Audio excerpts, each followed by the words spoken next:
I'll share in a minute. I just want to open up my screen.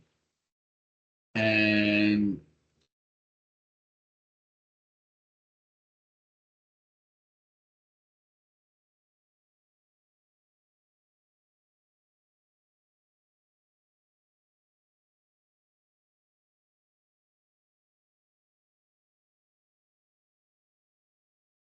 okay, so this is the principles of financial accounting for managers, right? So I'll be sharing my screen. So what are fixed and variable costs? Let's talk about that.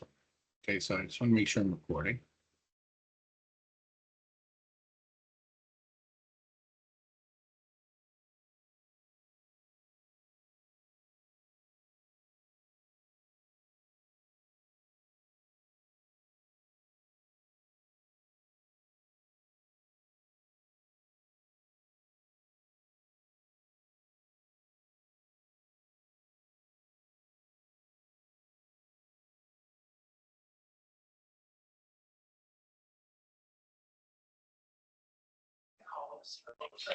Are you asking a question or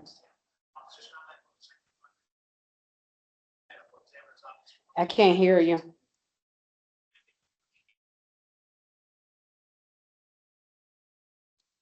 Hi, I'm sorry.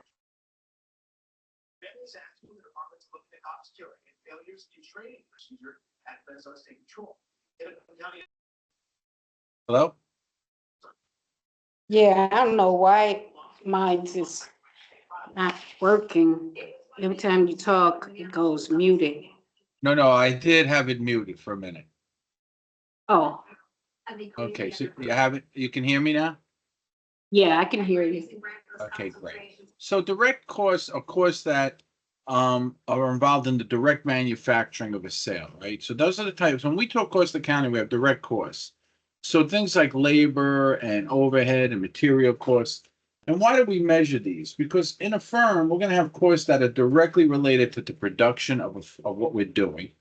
And then we're going to have costs that are going to be related to the administration, to other parts of the business. So try to think about it that way because we do want to identify the costs that are directly related to the production process. So this way we can compare what we're earning. So let's say I got two firms that are both selling uh, personal computers.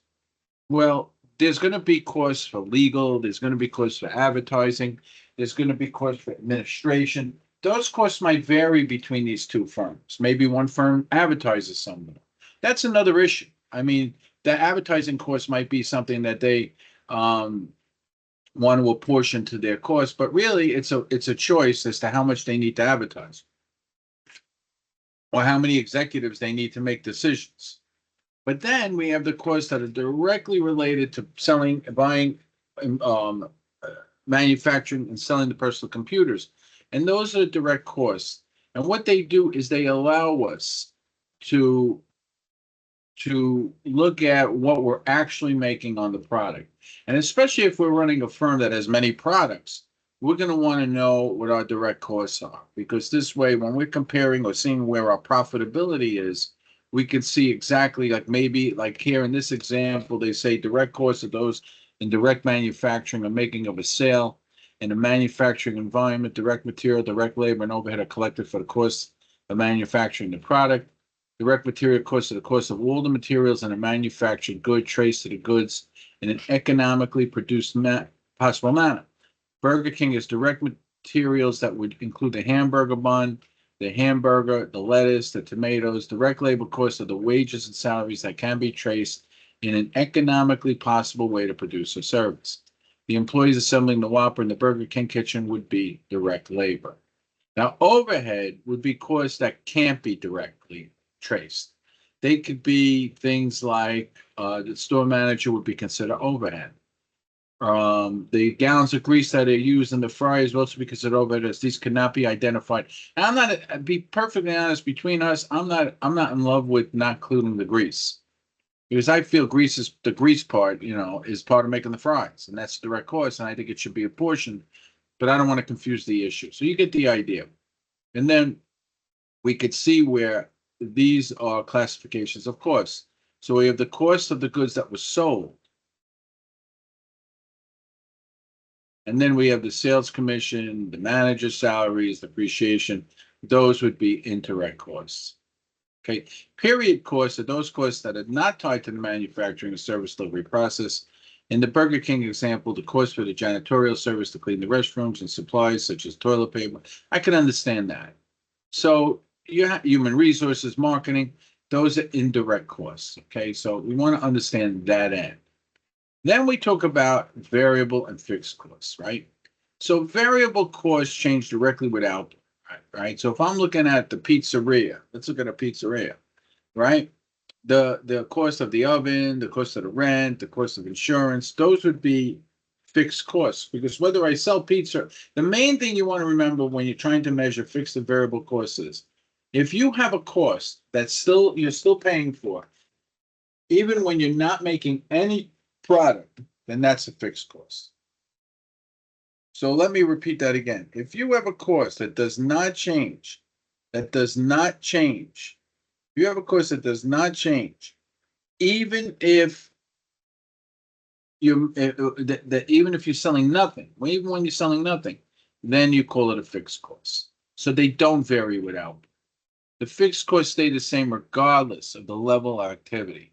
For the Amazon Prime Video example, one's fixed cost and the monthly Amazon Prime cost, one is going to pay this monthly fee whether the video is rented or not.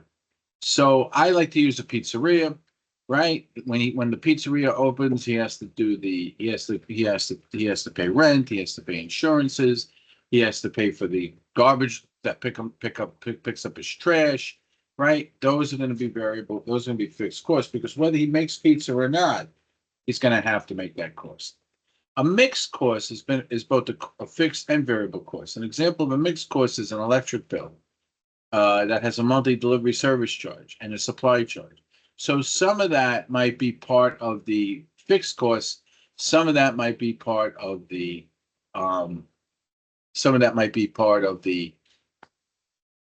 variable cost. So for instance, the electric the pizzeria owner uses might have to be broken up. Maybe some was like for parts of the business that he's got to run, whether he makes pizza or not, and some might be directly moved with the ovens that he uses, or the electricity he uses to make pizza or to make food. You know what I'm trying to say. So he's got to make that difference. He's got to, he does, his accountants in this case would have to break that up. And finally, variable costs directly move with output. So that's the cheese, the dough, the boxes. All those things move whether he produces goods or not. So that's what you want to think of. And then we have the break-even point. So the break-even point is the point where sales revenue covers both the variable and fixed costs. So we know that there's a point where we have our fixed costs. That doesn't change, right? That does not change. The break-even point is always the starting point for cost analysis. Businesses need to know the critical cutoff point before losses are incurred. The break-even point is the calculation required to be in all businesses. So it's how much do I have to sell, right? As I'm selling things, I'm incurring variable costs, right? As I'm selling pizza. So if I'm selling pizza for $12, now let's use an example. If I'm selling pizza for $12 and $6 of it is a variable cost, then my contribution rate is going to be $6. And what does that mean? That means for every pizza every pizza I sell, 6 is going to be just to cover my variable costs. I have to knock that down. I have to get rid of that. That just covers my costs. What's left is basically what would be a profit if I didn't have fixed costs, which is the $6. Now the $6 I have to keep adding up those $6 until I knock out my fixed costs, until I pay for my fixed costs. Once that extra $6 pays for the fixed costs, then everything above that next pizza would be profit. So let's say I have $60,000 of fixed costs, and I'm selling my pizza for $12, and my fixed cost is $6. Right? Let's use that as an example. So I know that on every pizza I sell, I pay the $6 in variable, box, cheese, crust, all that, crust, dough, all that stuff. And I'm getting $6 profit. Now, I have to cover 60,000 of fixed costs, right? I'm already covering my variable costs every time I sell a pizza. once theoretically, right? Once I sold 1,000 pizzas, then I would have made another $60,000. Now my fixed cost is covered. So at 60,000 pizzas, I break even. Now everything I sell after that has a profit of $6 per pizza. And that's really what we're doing here. So once I know my sales price, less my variable cost, then I have my contribution rate. And then I take my profit, I take my fixed cost over my contribution rate, and that's how many units I need to sell. Once I sell 5,000 units, I break even. And that's essentially what you need to know in terms of doing this type of problem. Lastanda, any questions? I have my friend Lastanda here.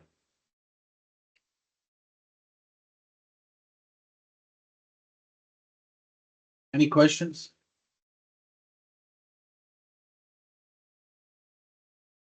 Lastanda? Any questions at all up there?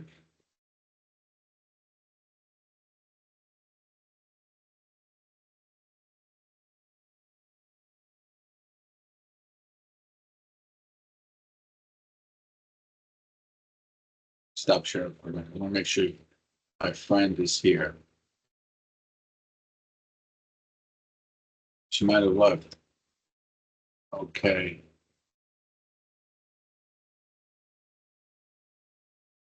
Testing 1, 2. Okay, we got one on. All right. Well, I did have my friend here. She's not here now. She might have had to stop off. But let's finish it up. Okay. So let's do the assignment example and we could wrap this up today. Okay, you look up here, there's my bobbleheads. I went this week, just so you know, I left last Sunday. We went to Citi Field in New York. I got my Darryl Strawberry bobblehead. On this side, I could show it to you maybe. You look up there, I have my this year they gave away Dwight Gooden. I don't know if any of you are baseball fans. There's Dwight Gooden, there's Darryl Strawberry. And then there's Mr. Met. I mean, actually, if you follow baseball, the Mets are in London today. Mets are in London. All right, so let's look at the example. Let's do that and we can wrap this up. So bear with me. So if that all makes sense to you,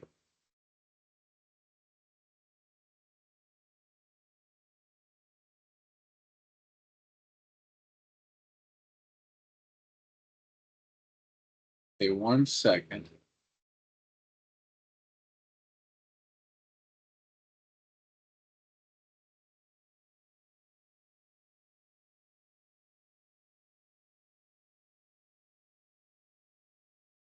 That all makes sense to you. Then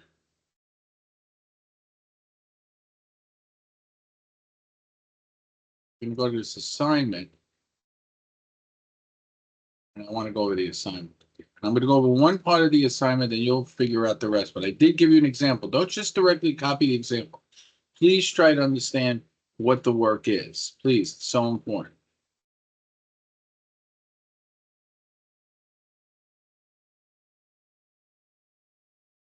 I'm going to share my screen again.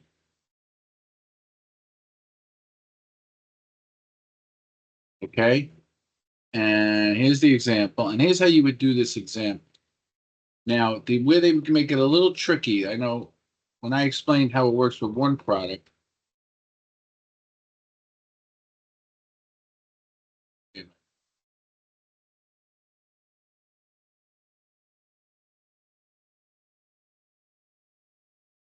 When I show how it works with one product, hold on 1 second, I got the wrong thing. When I showed how it works with one product, it makes sense, right? But what happens if you have two products? What happens now? How do you do this job? If I have two products, how's that going to work? Well, let's take a look.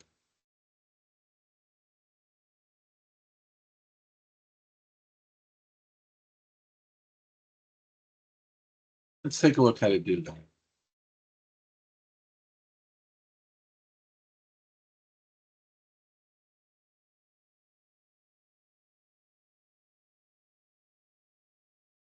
Okay. Give me 1 minute. I want to make sure I'm sharing correctly. I'm sharing my screen.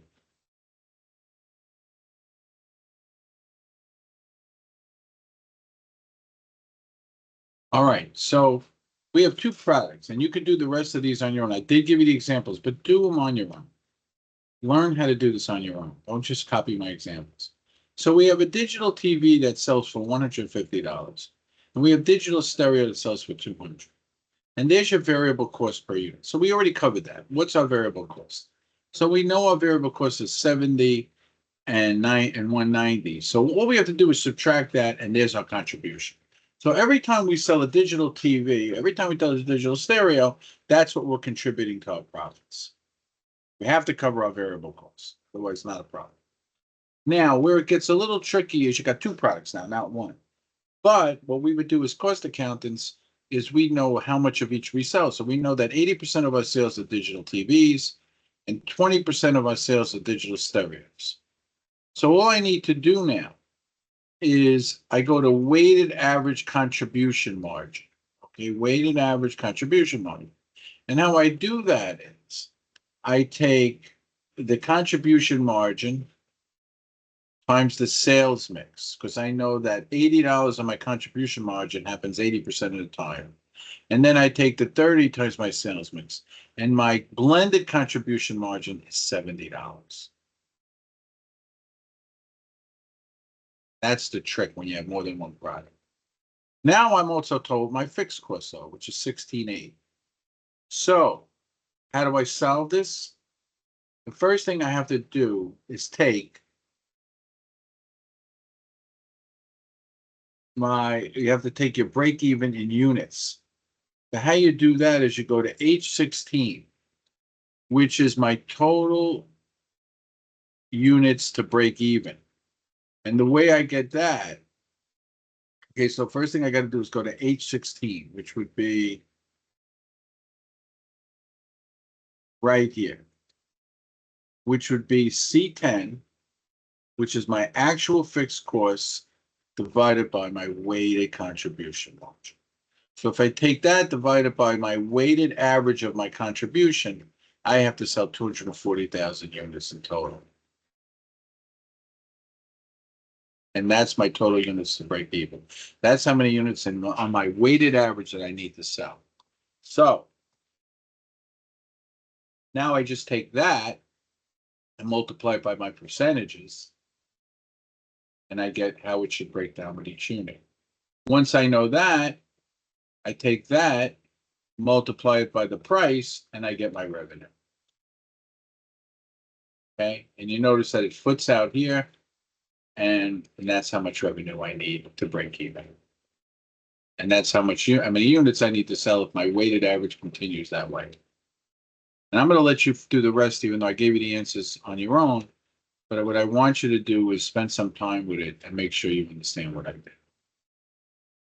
And that's basically it for this week. Are there any questions? Any questions? Lestanda, any questions? I didn't get the chance to, because I was on my way home from the doctor. I didn't get the chance to hear it all, but I will go over it. Okay, and you have a full example with the answer. But like I said, watch the video so you understand how I got those answers. So this way you learn how to do it. But I don't want to make it so difficult for everybody that they can't get it done, okay? Okay. All right, Lestanda, you be well. Have a good weekend, and I'll see you guys next week. I think next week's our final week. I didn't hear the code word. Oh, good thing you're here. The code word this week will be break even. The code word this week will be break even. Okay. All right, thanks, Lestanda. Thank you for attending. Thank you. Thank you. Bye-bye.